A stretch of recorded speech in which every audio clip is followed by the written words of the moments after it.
ગુજરાત એ દારૂબંધી ધરાવતું રાજ્ય છે.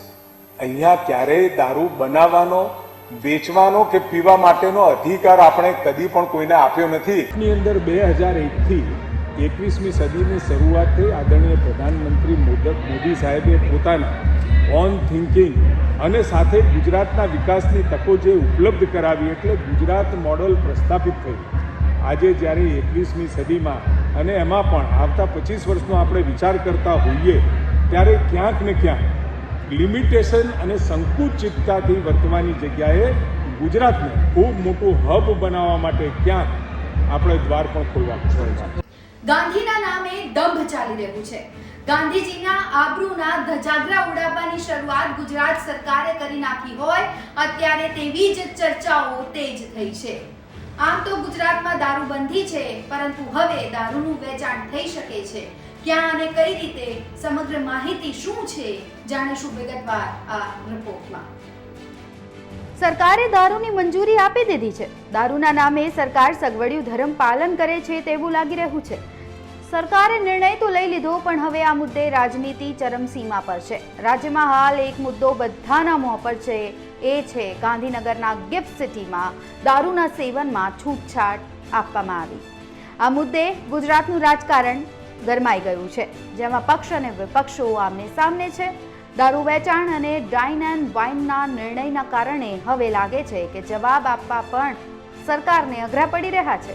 સ્પષ્ટતા કરવી પડી રહી છે કે આ માત્ર ગિફ્ટ સિટી એટલે કે Gujarat international finance tech city Gandhinagar સુધી જ સીમિત છે. રાજ્ય સરકાર હંમેશા રાજ્યની પ્રગતિ, ભલાઈમાં જ કાયમ માટે અત્યાર સુધી એ ઈચ્છતી આવી છે કે દેશમાં ગુજરાત સર્વપ્રથમ કેવી રીતે બને, એની આર્થિક પ્રગતિ દિન પ્રતિદિન કેવી રીતે થાય. આદરણીય પ્રધાનમંત્રી મોદી સાહેબે અહીંયા જ્યારે ગિફ્ટ સિટીની સ્થાપના કરી, એટલે બહુ લોંગ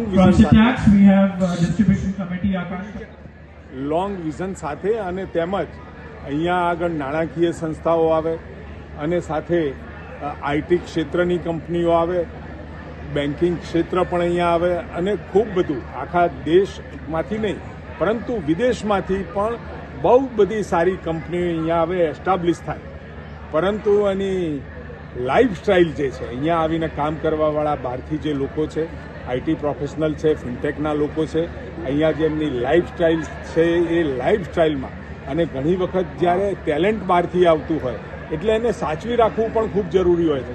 અને સાથે જ્યારે અહીંયા નાણાકીય વ્યવહાર અને બિઝનેસ માટે લોકો બહારથી, રાજ્યમાંથી આવતા હોય, વિદેશમાંથી આવતા હોય, એટલે એને અનુકૂળ વાતાવરણ ઊભું કરવા માટેનો આ એક પ્રયત્ન નહીં, પરંતુ સંપૂર્ણપણે હું માનું છું કે આવતા સમયમાં ગિફ્ટ સિટીમાં આ નિર્ણયના કારણે દેશ વિદેશથી ખૂબ બધા લોકો અહીંયા બિઝનેસની જે ઓપોર્ચ્યુનિટી ગુજરાતમાં જે ઉપલબ્ધ થઈ છે, એક નાના કારણસર જેમાં ક્યાંક હેડલ્સ આવતું હતું, ટેલેન્ટ આવ્યા પછી સાચવવાનું, બિઝનેસ માટે અહીંયા આવી અને રોકાવવું પડે તો રોકાવાની વ્યવસ્થા, કારણ કે એમની જીવનનો, સામાજિક જીવનનો અને લાઈફસ્ટાઈલનો એક ભાગ જે લોકોનો બન્યો હોય એને અનુકૂળ થવાનો આ પ્રયત્ન. અંદર ગિફ્ટ સિટી એ આર્થિક પ્રવાહોનું ગુજરાત નહીં પરંતુ ભારત માટેનું એક ખૂબ મોટું હબ છે.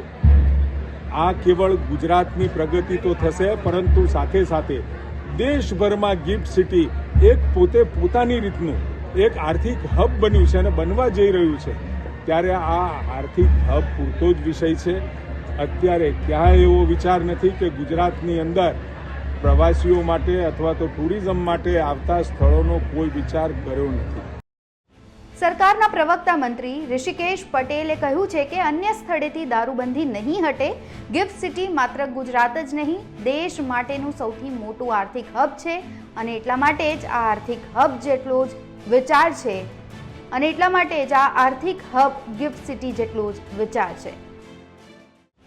આપને જણાવી દઈએ કે છૂટછાટ મુજબ સમગ્ર ગિફ્ટ સિટીમાં કામ કરતા બધા કર્મચારીઓ, માલિકોને લીકર એક્સેસ પરમિટ આપવામાં આવશે, જેના દ્વારા તેઓ આવી વાઇન એન્ડ ડાઇન આપતી ગિફ્ટ સિટીની હોટલ્સ, રેસ્ટોરન્ટ્સ, ક્લબમાં લીકરનું સેવન કરી શકશે. આ સિવાય દરેક કંપની જેને ઓથોરાઇઝ કરે તેવા મુલાકાતીઓને પણ ટેમ્પરરી પરમિટથી આવી હોટલ્સ, રેસ્ટોરન્ટ, ક્લબમાં જે તે કંપનીના કાયમી કર્મચારીની હાજરીમાં લીકરનું સેવન કરવા દેવાની જોગવાઈ કરવામાં આવી છે. આ રિપોર્ટમાં બસ આટલું જ. ગુજરાતના તમામ મહત્વના સમાચાર જોવા માટે આપ જોતા રહો ગુજરાત તક. આ વિડીયોને લાઈક અને શેર કરવાનું ન ભૂલતા. આપના અભિપ્રાયો પણ અમને કમેન્ટ બોક્સમાં જાણ કરી શકો છો. નમસ્કાર.